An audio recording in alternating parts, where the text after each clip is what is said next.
வணக்கம். தமிழ் ஃபுட் கார்னர்ல இன்னைக்கு கத்திரிக்காய் சட்னி பண்ண போறோம். இந்த சட்னியோட சுவை ரொம்ப நல்லா இருக்கும். நீங்க ஒரு தடவை ட்ரை பண்ணி பாருங்க. இது இட்லி தோசைக்கெல்லாம் தொட்டு சாப்பிட்றதுக்கு ரொம்ப அருமையா இருக்கும். இப்போ எப்படி பண்றதுன்னு பார்க்கலாம். 150 கிராம் கத்திரிக்காயை இந்த மாதிரி நீல வாக்கில் கட் பண்ணி தண்ணியில் போட்டிருக்கேன். இந்த பேனில் 1/2 டேபிள் ஸ்பூன் எண்ணெய் சேர்த்துருக்கேன். இதில் 6 பச்சை மிளகாவை கீரி சேர்த்துக்கலாம்.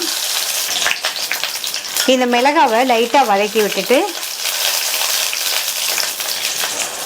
இது கூட கட் பண்ணி தண்ணியில் போட்ட கத்திரிக்காயில் உள்ள தண்ணியை நல்லா வடிச்சிட்டு இதில் சேர்த்துக்கலாம். இப்போ இந்த மிளகாய் கத்திரிக்காய் ரெண்டுமே நல்லா வதங்கி வரட்டும். நம்ம சேர்த்துருக்க இந்த கத்திரிக்காய் நல்லா சாஃப்டாக வதங்கணும். அப்போ தான் சட்னியோட சுவை நல்லா இருக்கும். காய் வதங்கிட்டு இருக்கும்போதே இதில் கொஞ்சமாக மட்டும் மஞ்சள் தூள் சேர்த்துக்கலாம். 2 பிஞ்ச் அளவுக்கு சேர்த்தா போதும். இது கூட ஒரு 3/4 டீஸ்பூன் கல் உப்பு சேர்த்து வதக்கிக்கலாம். இந்த மாதிரி உப்பு சேர்த்தோம்னா கத்திரிக்காய் நல்லா வேகமாக வதங்கிடும். மூடி வச்சிடலாம். ஸ்டவ் லோ மீடியம் ஃப்ளேமில் இருக்கட்டும். இடையில அப்பப்போ திறந்து பார்த்து கிண்டி விட்டுக்கோங்க.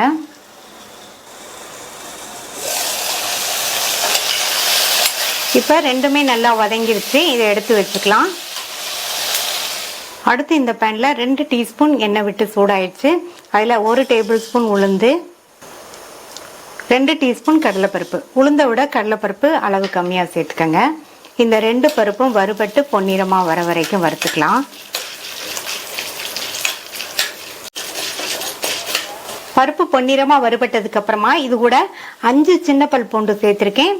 அடுத்து இதில் ஒரு மீடியம் சைஸ் வெங்காயத்தை கட் பண்ணி சேர்த்து வதக்கிக்கலாம்.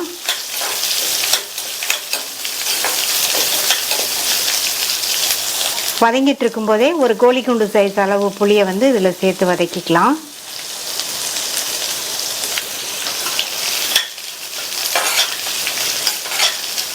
நம்ம சேர்த்துருக்கிற இந்த வெங்காயம், பூண்டு, புளி 3மே ஓரளவு நல்லா வதங்கி வரட்டும். இப்போ வதங்கிடுச்சு. அடுத்து இதில் ஒரு 4-5 கருவேப்பிலை இலைகளையும் கொஞ்சமாக கொத்தமல்லி இலைகளையும் சேர்த்து நல்லா ஒரு பரட்டி விட்டுக்கலாம். நம்ம கடைசியாக சேர்த்துருக்கிற இந்த கருவேப்பிலை, கொத்தமல்லி இலைகள் ரெண்டுமே இந்த சட்னிக்கு நல்ல வாசனை கொடுக்கும். நல்லா ஒரு பரட்டிட்டு ஸ்டவ் ஆஃப் பண்ணிவிட்டு ஆற விட்டுறலாம். எல்லாமே நல்லா ஆறுனதுக்கு அப்புறமா இந்த மிக்ஸி ஜாரில் சேர்த்துட்டு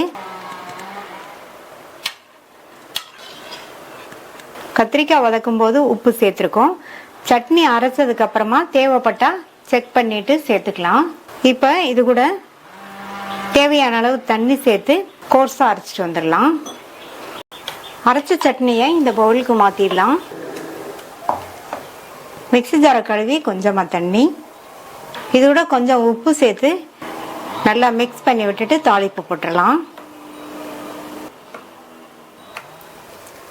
தாளிப்பு போடுறதுக்கு இந்த பேனில் 3 டீஸ்பூன் எண்ணெய் சேர்த்து சூடாகட்டும்.